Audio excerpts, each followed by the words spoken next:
You take a picture of that check, grandma's shaky handwriting, 500 bucks. The banking app spins for 2 seconds. Green light, funds available. You think the money is yours. You think the bank actually verified the funds. You're wrong. You just walked into a buzzsaw. That number on your screen isn't cash. It's a lie wrapped in a slick interface. The bank didn't verify a damn thing. They didn't call grandma.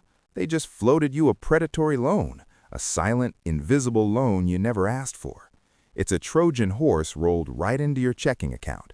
It looks like a gift. It looks like safety. But inside hides a debt obligation waiting to sack your wallet. Here is the reality. Banks run on infrastructure from the 70s. Moving real money takes days, but they know you want that dinner tonight, so they fake the speed. They let you spend ghost money. And when the music stops next Tuesday, when the check bounces, they don't take the hit. They reach into your account. They claw the money back, even if you already spent it.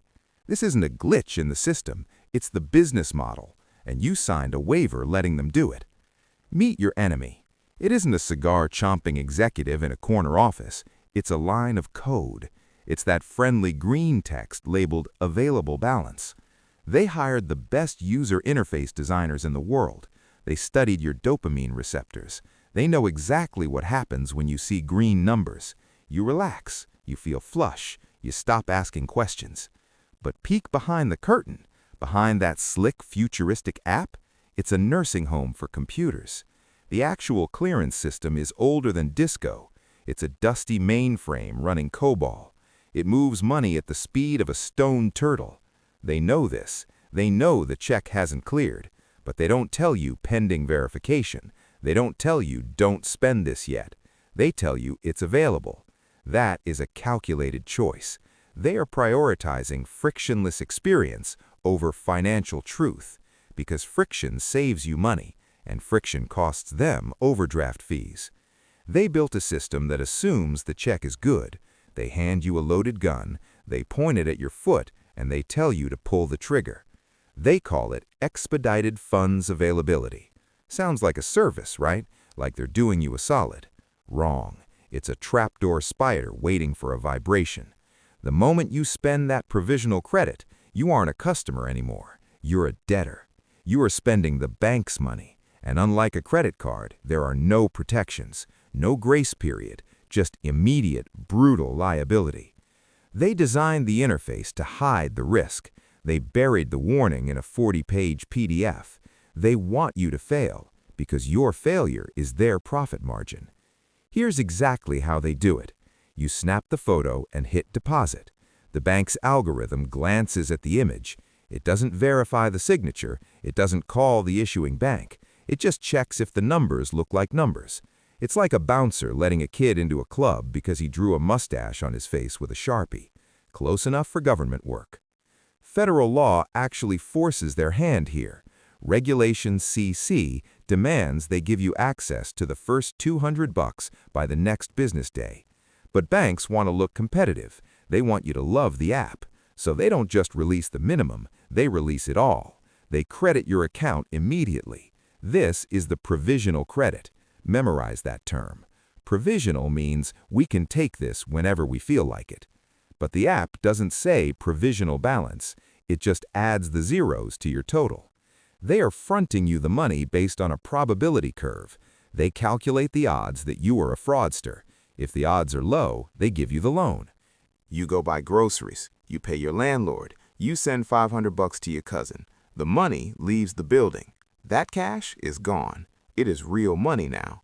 But back at the bank, the check is still sitting in digital purgatory. It travels through the Federal Reserve like a kidney stone. Slow, painful. 2 days pass, maybe 4. You've forgotten about the deposit. You're living your life. Then the other bank finally wakes up. They look at the check. They see the account is closed or the signature is fake. They shout "no good" across the digital void. Your bank gets the message. Do they apologize for clearing a bad check? Do they take responsibility for the bad loan they gave you? Please. They flip the switch. They execute the chargeback. They reach into your account with cold algorithmic hands and they rip the money out. It doesn't matter that your balance is now 0. They take it anyway. Now you are in the red, negative $2,000. You didn't steal anything. You were the victim of a scam. But to the bank, you were the one holding the bag. They treat the negative balance as a debt you owe them personally. They freeze your assets. Your debit card stops working at the gas pump. Your rent check bounces. The system worked exactly as designed. They maximized speed for them and maximized risk for you. They played hot potato with a grenade, and they made sure you were holding it when the pin dropped. And here's what that actually costs you. So now you're staring at a negative balance. You check your app in the grocery line. Red numbers. You panic. But the bank isn't done with you yet. They charge you a returned item fee, $12 just to tell you the check was bad. Then they hit you with an overdraft fee, $35 for the privilege of being broke. It's like getting mugged in an alley, and then the mugger bills you for the knife service. But wait, there's more. Because you thought you had money, you paid bills. You paid Netflix. You paid the electric company. Those payments bounce now, dominoes falling in slow motion. Each bounce triggers another fee from your bank and a returned payment fee from the utility company. You are bleeding cash from 5 different wounds, and you haven't even bought the groceries yet. Think about the scenario where you sold that laptop online. The guy seemed nice. He gave you a cashier's check. It looked official. It had a watermark. You shipped the laptop. Now you have no laptop, you have no money, and you owe the bank $2,000. You call customer service. You expect sympathy. You expect a fraud investigation. Instead, you get the interrogation lamp. They look at you like you're the mastermind. Why did you deposit a fake check, they ask, as if you run a forensic lab in your kitchen. Here is the nuclear option. If you can't pay back that negative balance immediately, they close your account. They report you to ChexSystems. That's the credit bureau for checking accounts. It's a blacklist. You go to another bank to open a new account. They run your name. Computer says no. You are locked out of the banking system entirely. No debit card, no direct deposit. You are strictly cash and carry. You're paying fees at check cashing joints and strip malls, all because you trusted the bank's own available balance screen. They monetized your trust. They turned a security flaw into a revenue stream. You lost your savings, you lost your financial reputation, and they kept the fees. It is a perfect machine for extracting wealth from optimism. So how do you fight a system rigged against you? You can't fix the banking system. It's a dinosaur that is too big to fail and too stupid to evolve. But you can stop being its lunch. Here is the only rule that matters. Treat every single paper check like a grenade with the pin pulled. I don't care if it's from your boss. I don't care if it's a cashier's check with a gold seal. Printers are cheap, and scammers are creative.